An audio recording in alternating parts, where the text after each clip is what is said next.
A vida tem um propósito. Por Neville Goddard. 26 de abril de 1963. A vida tem um propósito, e isso quer dizer que Deus tem um propósito. Você e eu podemos ter planos em conflito com o propósito de Deus e Deus permite isso por um curto período de tempo e você e eu podemos realizar nossos sonhos, mas apenas dentro da estrutura do plano de Deus. Como nos é dito no livro de Isaías, capítulo 14, versículo 24. O Senhor jurou. Como planejei, assim será, e como propus, assim será. Ninguém frustrará o plano de Deus, o propósito de Deus. O propósito de Deus é entregar-se a nós, individualmente, como se não houvesse outros no mundo, apenas Deus e você, em última análise, porque o presente está completo, só você. Esse é o plano de Deus, esse é o propósito de Deus, e Ele mapeou tudo para nós na Bíblia. Toda a história que Ele nos contou no Antigo Testamento, o Novo Testamento é o cumprimento do plano de Deus. Os homens não acreditarão nisso, mesmo as centenas de milhões que se dizem cristãos não o compreendem completamente, se é que o compreendem. Bem, esse é o plano dele, esse é o seu propósito. Esta noite, desejo compartilhar com vocês o que experimentei em relação ao plano de Deus. Noite após noite, quero compartilhar com vocês a alegria de uma mudança na imaginação, de verdade. Se eu pudesse levá-lo comigo e convencê-lo a acreditar que você já é quem você quer ser e que você poderia realmente acreditar que realmente é e permanecer fiel a tal suposição de que você realmente é o homem, a mulher, que você quer ser, eu sei por experiência própria que você se tornaria isso. Confio que você fará isso exatamente como nos é dito nas Escrituras, dentro da estrutura de seu propósito. Você não tentará me influenciar o outro, mas fará isso exatamente como nos dizem as Escrituras, para alertá-lo de que sou o que quero ser, e não fará nada a respeito, apenas viverá assim como embora fosse verdade, e eu, de uma forma que não sei conscientemente, me tornarei isso. Isso eu sei por experiência. Mas o propósito desta noite é mostrar-lhe, da melhor forma possível, o propósito de Deus, que dissemos anteriormente, é dar-lhe a si mesmo. No último livro do Antigo Testamento, o 39º livro, o livro de Malaquias, ele disse: O filho é a honra do pai, assim como o servo honra o Senhor. Se então eu sou pai, onde está minha honra? Esse é o fim, o último livro. Se o filho honra o pai, como o servo honra o Senhor, se então eu sou pai, onde está a minha honra?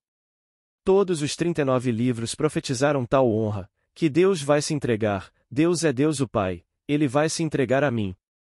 E eu não sei se sou pai. Se eu realmente sou pai, onde está minha honra, onde está meu filho? Então o livro termina com essa nota, o livro de Malaquias. O primeiro livro do Novo Testamento começa a expressar além, e deu o filho. Mas as pessoas não entendem este grande mistério.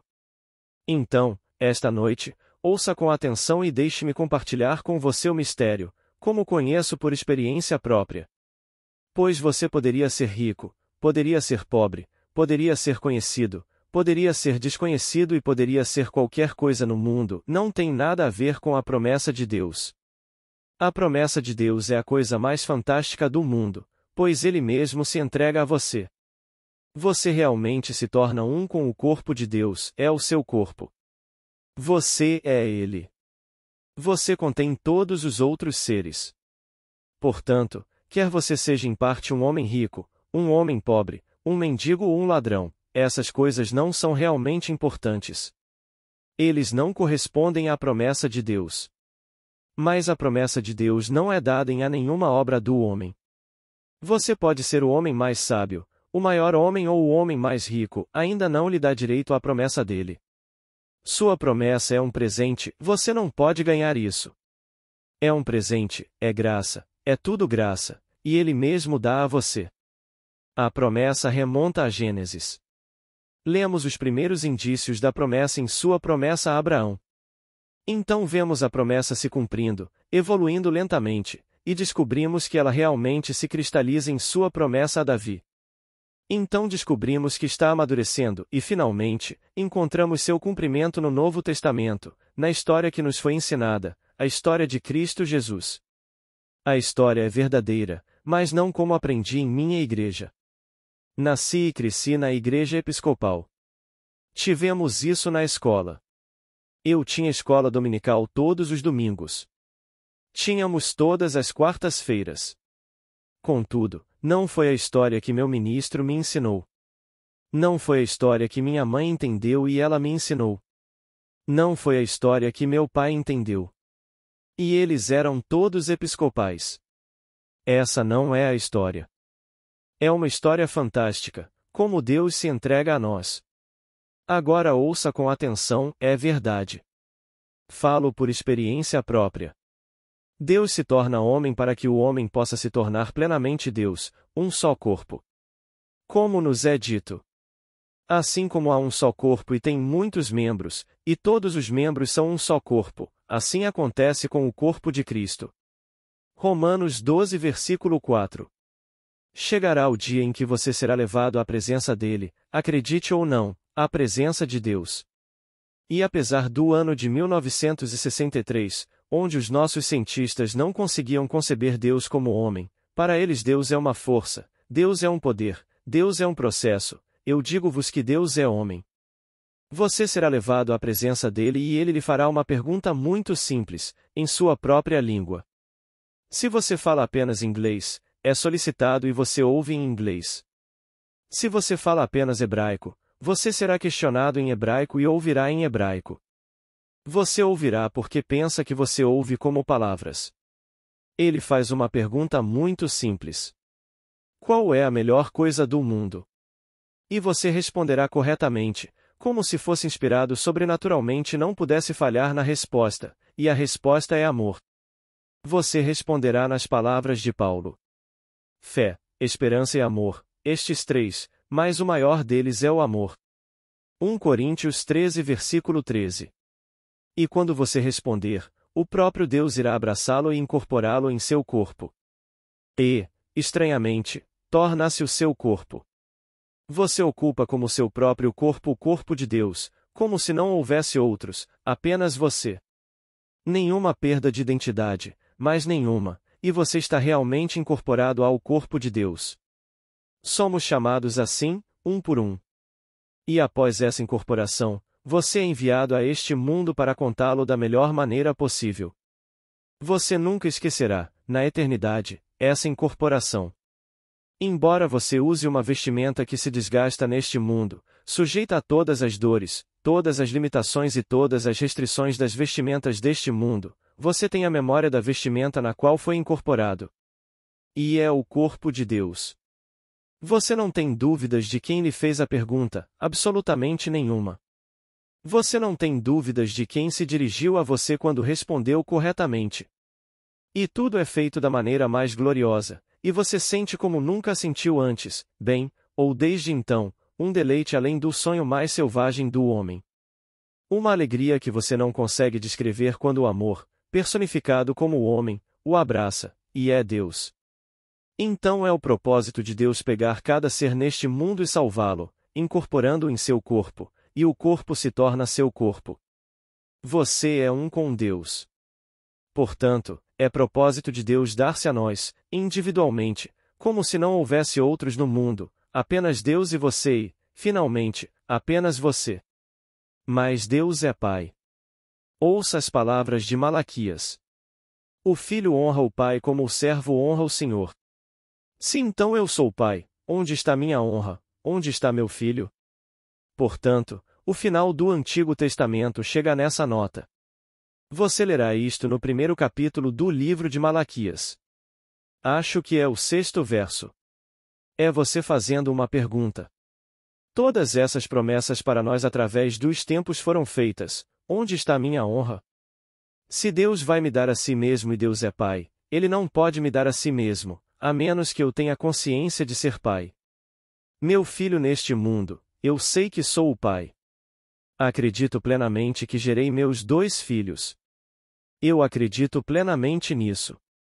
Mas milhões e bilhões fizeram a mesma coisa. Não foi isso que Deus pretendia. Deus tem um filho unigênito, e a menos que Ele me dê esse filho, eu não sou Deus Pai. Salmos 2 versículo 7. Mas Deus lhe dá esse filho. É a coisa mais fantástica do mundo. Desde que isso aconteceu comigo, conversei com dezenas e dezenas de ministros, e todos eles se afastaram de mim. Eles acham que estão na presença de homens loucos porque não aprenderam isso mais do que eu aprendi. Fui criado na mesma formação estritamente ortodoxa que eles. Conversei com rabinos, conversei com padres católicos. Conversei com ministros protestantes, e nenhum deles vê isso. E é verdade. Deus dá ao indivíduo o seu filho unigênito, e esse filho é Davi, Davi de fama bíblica. O único, é David. E um dia você terá essa experiência. Haverá uma intensidade que você nunca sentiu antes, dominando você, e então você explodirá, seu cérebro explodirá, e diante de você estará o Filho unigênito de Deus, mas ele é seu filho. E você sabe disso mais do que qualquer outra coisa neste mundo e ele sabe disso. Davi, o símbolo da humanidade, pois ele simboliza todo o vasto mundo da humanidade. Mas ele é um jovem solteiro, lindo além de qualquer descrição, e olha em seu rosto e o chama de pai.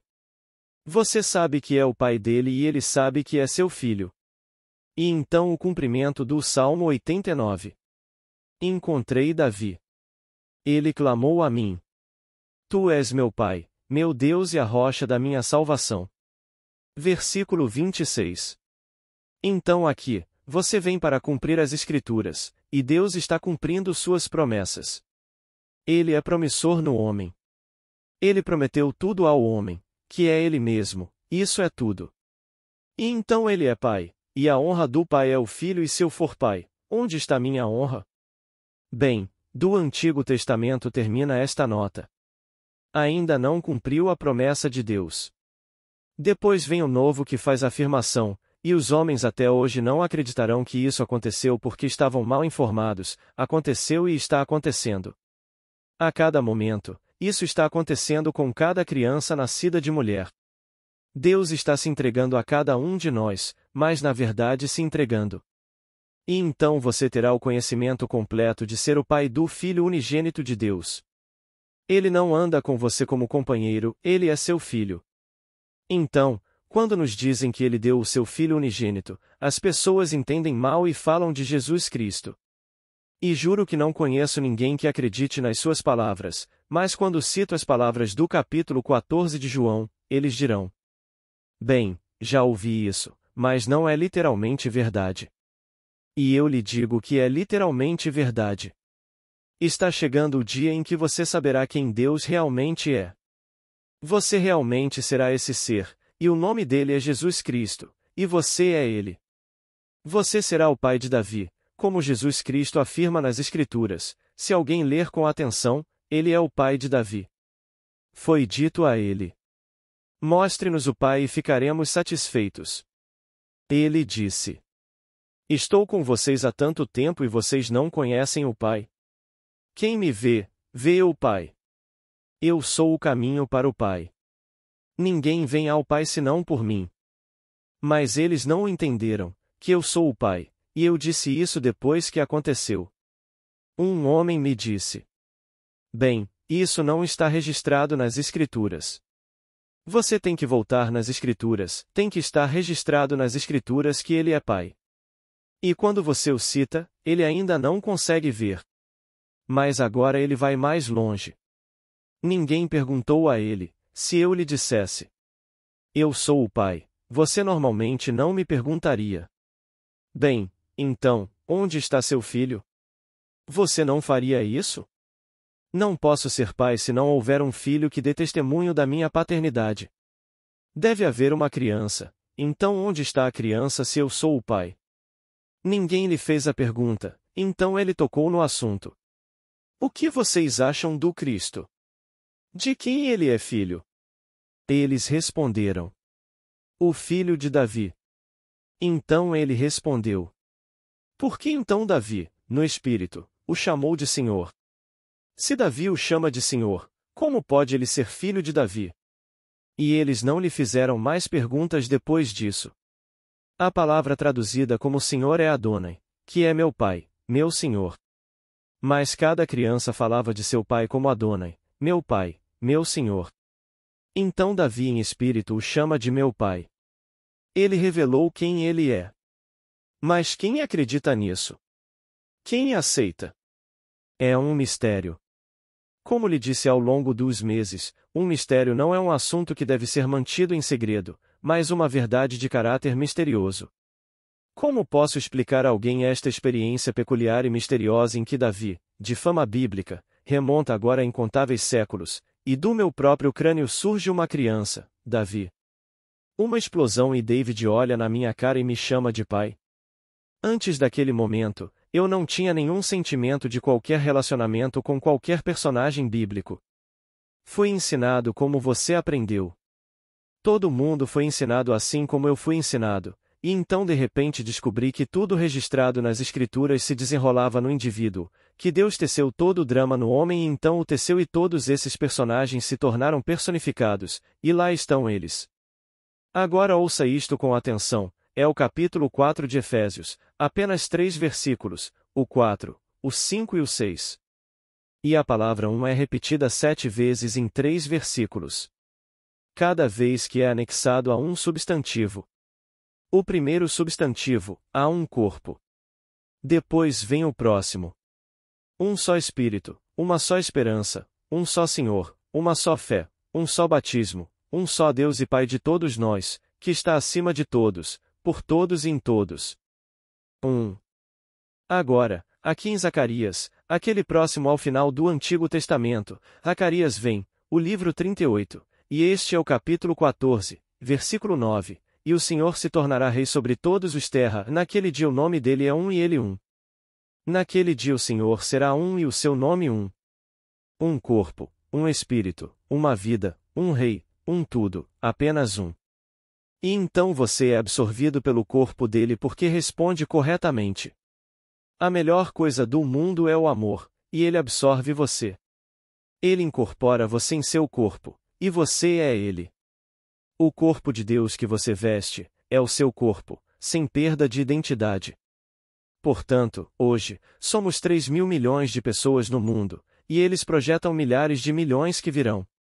Eu não me importaria quantos bilhões. Dizem-nos nas Escrituras, mais do que as areias do mar, e ainda assim todo o vasto mundo e as areias do mar, quantos bilhões? Não faria diferença, cada um é o único. Esse é o grande mistério. Deus se entrega a nós como se não houvesse outros no mundo, apenas Deus e você. E finalmente o dom é tão completo, só existe você, e você veste o corpo divino que é Deus. Esse é o grande mistério.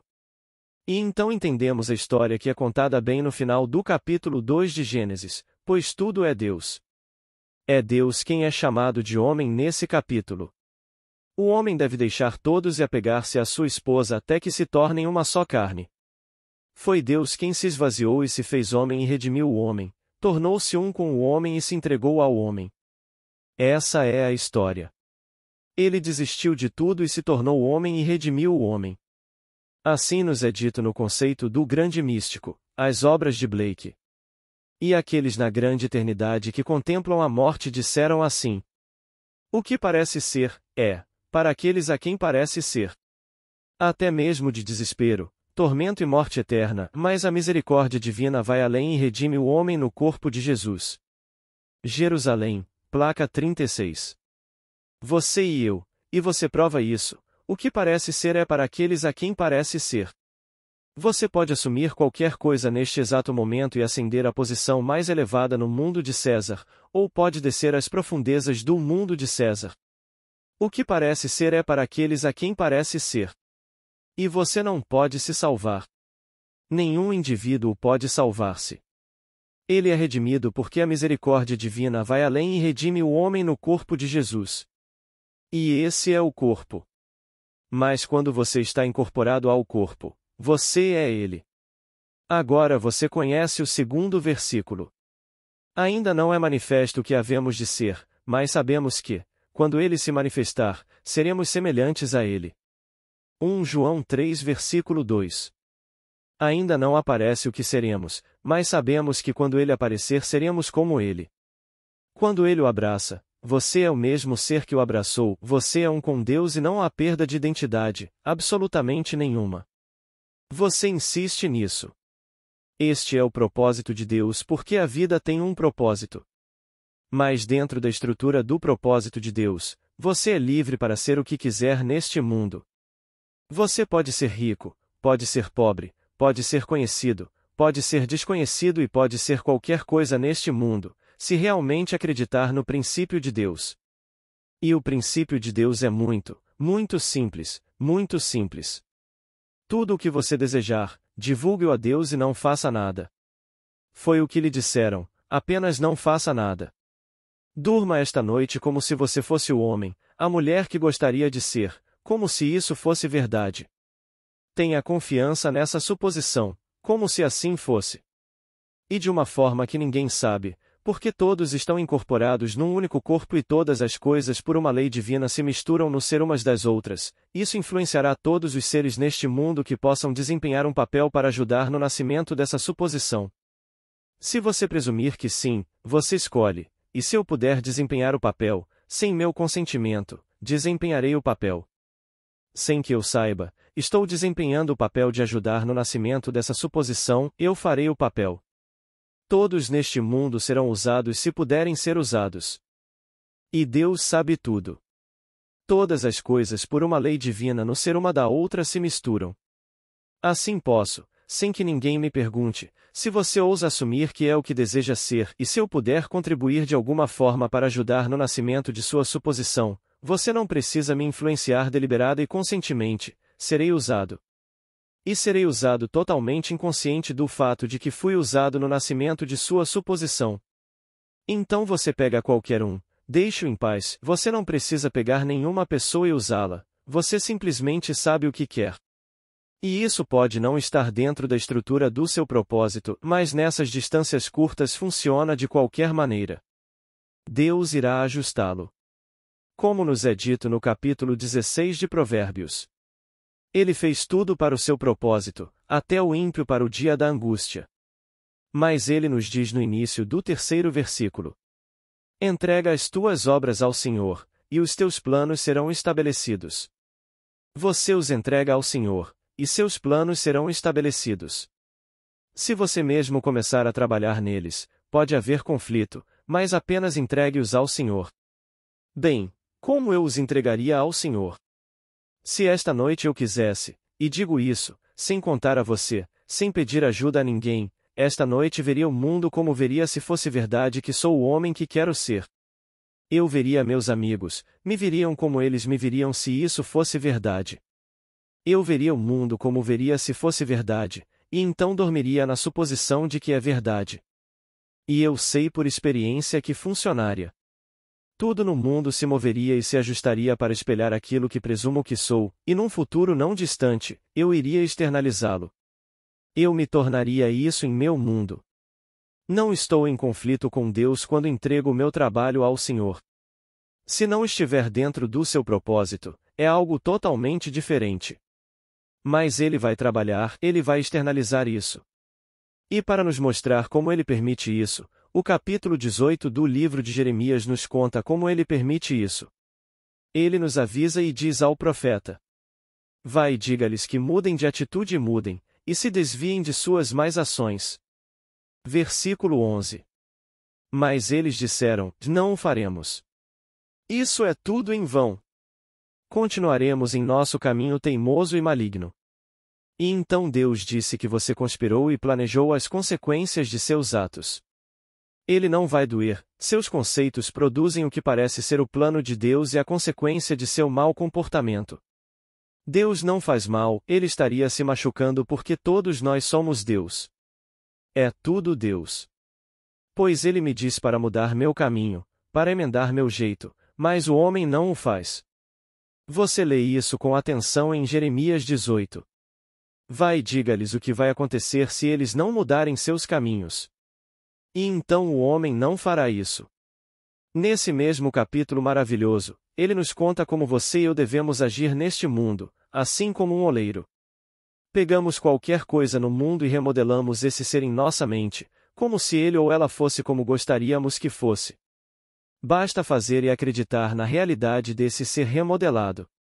Um homem desempregado, veja-o com um emprego remunerado. Um homem que está contra isso, veja-o libertado. Um homem que não consegue passar de ano, veja-o já no topo, com os olhos da sua própria mente.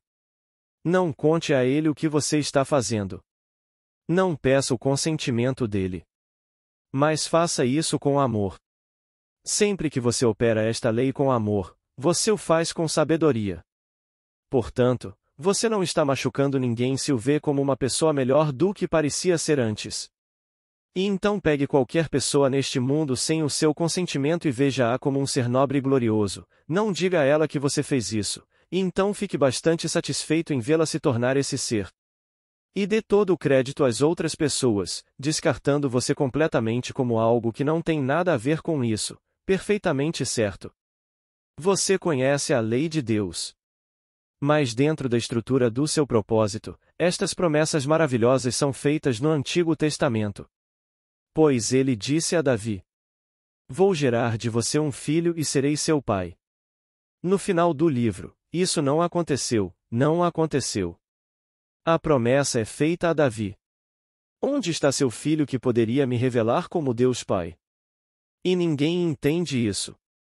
Eu disse isso a este ministro, um ministro muito proeminente aqui mesmo nesta área, o chefe de seus seguidores muito, muito grandes, chegando, pelo que me dizem, a mais de 1 milhão, e quando citei o Salmo 2 para ele, diga a ele quem era Davi, ele confessou que nunca viu as coisas sob essa luz. No Salmo 2, dirigido apenas a Davi: Tu és meu filho, hoje te gerei. Versículo 7. Isso está estabelecido no início. Mas o homem nunca viu isso. Porque, como orador, estava mal informado, disseram-me que Jesus era filho de Deus. Eu acreditei. Fui criado naquele ambiente como episcopal e não sabia, embora eu mesmo tivesse lido, que ele era Deus Pai. Sempre pensei que ele fosse o Filho. E, no entanto, ele diz a todo o vasto mundo que receberá a sua palavra: Quando você me vê, você vê o Pai. Mas ninguém acredita. Não faz sentido. Como pode o Pai condensar-se, esvaziar-se e tornar-se um homem simples, como você é? Como poderíamos você e eu, mais indivíduos aos bilhões no mundo, ocupar um corpo, e esse corpo é o nosso corpo? Não faz sentido. Como ele pode se entregar a mim de tal maneira que eu seja o pai do filho dele e se entregar a você na mesma medida em que você é o pai do filho? Se você é o pai do Filho unigênito de Deus e eu sou, não somos um? Como poderia alcançar a unidade a menos que houvesse um filho para nos unificar? Apenas um filho. E se eu sou o pai daquele filho de Deus e você é o pai, todo ser no mundo é o pai, não somos um. Você não consegue ver este grande mistério se desenrolando onde todas as pessoas no mundo se tornam o único pai do único filho? Não compartilhando, ocupando o único corpo que é Deus. E isso é um corpo? Ouça as palavras. A misericórdia divina vai além e redime o homem no corpo de Jesus e esse homem que chamamos de Jesus, o Cristo, e você é ele. Se você o vê do lado de fora, você não vê o caminho certo. Chegará o dia em que você é ele. Você ficará bem na presença dele e então o Salmo 82 será cumprido. E Deus tomou o seu lugar no conselho divino. No meio dos deuses ele exerce o julgamento. E você será levado em espírito diretamente à presença dele, e ele será exatamente como é descrito no livro de Daniel. Acredite. Assim como o profeta Daniel descreveu o ancião de dias, ele está diante de você. Você não precisa perguntar quem ele é amor infinito, mas amor infinito. E então você vê um atributo dele e é a onipotência e é o homem, tudo é homem. Não há nada além do homem. E então você vê que a sabedoria infinita é o homem. Mas o próprio Deus é amor, amor infinito. Quando somos informados nas cartas de Paulo que Deus é amor e nas cartas de João que Deus é amor, acredite. Eles não fabricaram isso, aconteceu com eles. Deus é amor, amor infinito. E você ficará na presença dele e ele te abraçará, incorporando você diretamente em seu corpo. E você não vê mais ninguém, só você. Você é ele e o corpo de Deus é o seu corpo. Então volte em Efésios, um só corpo. Começa com a palavra corpo. Um só corpo, um só Espírito, uma só esperança, um só Senhor, uma só fé, um só batismo, um só Deus e Pai de todos nós, que é acima de todos, por todos e em todos. E então você saberá o que significa: ele é apenas um corpo, apenas um Espírito, apenas uma esperança. Então, quando Paulo nos diz, enquanto está diante do Rei, aqui estou eu, acorrentado, sendo julgado pela esperança na promessa feita por Deus a nossos pais. Que promessa? Ele mesmo me prometeu. Ele prometeu me dar a si mesmo porque vai tirar de mim um filho que será seu filho. Se um filho sai de mim e é meu filho e Deus faz dele seu filho, então ele tira de mim um filho e chama o filho de seu filho, e então o dá para mim como meu filho. Então eu espero e espero e espero através dos tempos e me pergunto: quando isso vai acontecer? E eu estava mal informado até que aconteceu comigo. Quando isso aconteceu comigo, eu soube como aconteceu com todos. E então eu lhe digo, quer você seja cristão, judeu ou muçulmano, ou se chame de ateu, isso vai acontecer com você. É a única maneira no mundo de sermos unificados. E quando estamos completamente unificados em um corpo, é o corpo de Deus. E cada um será o pai do Filho unigênito de Deus, a personificação da humanidade. Assim, no capítulo 8 do livro de Provérbios, ele é personificado como sabedoria, o primeiro ato de Deus. Como é dito no versículo 22, e vai até o versículo 36. Deus me criou no princípio do seu caminho, no primeiro dos seus atos antigos. Antes de ele criar os céus, antes de criar a terra, eu estava ao lado dele como uma criança. Agora, todos os estudiosos concordam que esta personificação na forma de uma criança é a personificação da sabedoria. Tudo bem, Cristo é definido como a sabedoria e o poder de Deus. E então, quando Paulo escreve sua carta aos Coríntios, no primeiro capítulo de 1 Coríntios, ele disse: Cristo, o poder e a sabedoria de Deus. Então, tudo bem, eu concordaria com os estudiosos de que o professor que escreveu o capítulo 8 do livro de Provérbios significava sabedoria, mas ele personificou a sabedoria quando era uma criança. Mas ainda digo que todo o vasto mundo da humanidade é personificado como um jovem, tal como lhe dizem, e você olha diretamente para o rosto dele. Representa todo o vasto mundo da humanidade, e ele é seu filho e é Davi. E então, quem você machucaria quando todos os seres do mundo reunidos em um só formassem um jovem, e esse jovem fosse seu filho? Quem você machucaria? Quem você roubaria? Quem você destruiria quando tudo está acontecendo em um só ser, e é Davi? Uma beleza além do sonho mais selvagem do homem. Você não pode conceber a beleza de Davi de fama bíblica, quando ele simboliza e personifica todo o vasto mundo da humanidade, e é todo seu filho. Pois a humanidade é o Filho de Deus, personificado como um jovem solteiro. É contado tão lindamente no livro de Samuel, se alguém pudesse vê-lo. E aqui está aquele: se tiver sucesso, ele libertará seu pai, e todos nós seremos libertados pelo Filho. Portanto, se ele tiver sucesso, a promessa de Deus é: libertarei seu pai. 1 Samuel 17 versículo 25. E então o rei faz uma pergunta muito simples. De quem é filho esse jovem? E ninguém sabe. Então ele disse: pergunte de quem é o filho do jovem? Ninguém sabe. Então ele se volta pessoalmente para o jovem, ele disse: de quem você é filho, jovem? E ele respondeu: eu sou filho do teu servo Jessé, o belemita. 1 Samuel 17 versículo 56.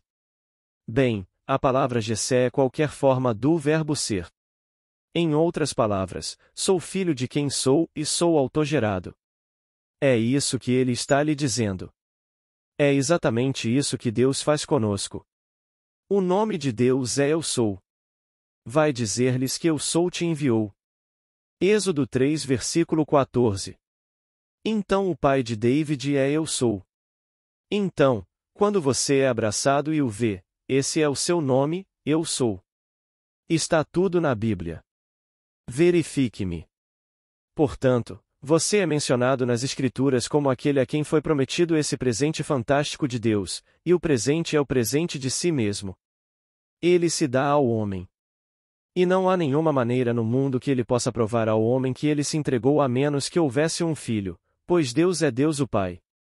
Então, voltando a Malaquias. O filho honra o pai, assim como o servo honra o senhor. Se então eu sou pai, onde está minha honra? E então o livro fecha. E ninguém pode ler a história além do desenrolado em Mateus, Marcos, Lucas e João. Pois o Antigo Testamento termina com a questão: onde está minha honra? Esta promessa já deveria ter sido feita há muito tempo. Se então sou pai, onde está minha honra? Onde está meu filho? E aí vem o desdobramento, e aqui está seu filho. E quem acredita nisso? Como eu disse, estou testando os limites dos rabinos, dos padres. Quem pode acompanhar o raciocínio por trás das visões, uma série real de experiências místicas? Eles não vão acreditar. Como Davi pode ser o filho? Como Davi pode ser o Messias? Como pode Jesus ser o Pai apesar de toda a confissão? Quem me vê, vê o Pai. E eu vos digo que há um só corpo, um só Espírito, uma só esperança, uma só fé, um só batismo, um só Deus e Pai de todos nós. Nenhum outro, apenas um. E naquele dia o Senhor será um e o seu nome um, e você é esse. Para provar quem você realmente é, Ele envia seu Filho e o dá a você como seu filho. Agora, você acredita. Mas quer você acredite ou não, é verdade. E porque não há nada que o homem possa fazer para impedir isso, eu profetizarei para você, e você terá a experiência. Se você se opuser a ele com todas as suas forças, não poderá frustrar a promessa de Deus para você, que é dar-se a si mesmo. E Deus é Pai, e Ele não pode te dar a si mesmo, a menos que dê o seu unigênito como seu filho.